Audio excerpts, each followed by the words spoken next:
You ask Tiger to solve. This deals with linear equations with one unknown. The final result is x equals 2 over 3. Let's solve it step by step. Simplify the expression.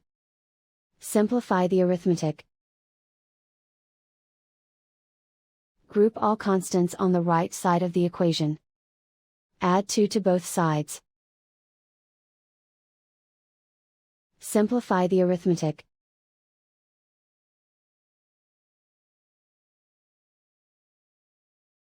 Isolate the x. Divide both sides by 3. Simplify the fraction. And so the final result is x equals 2 over 3.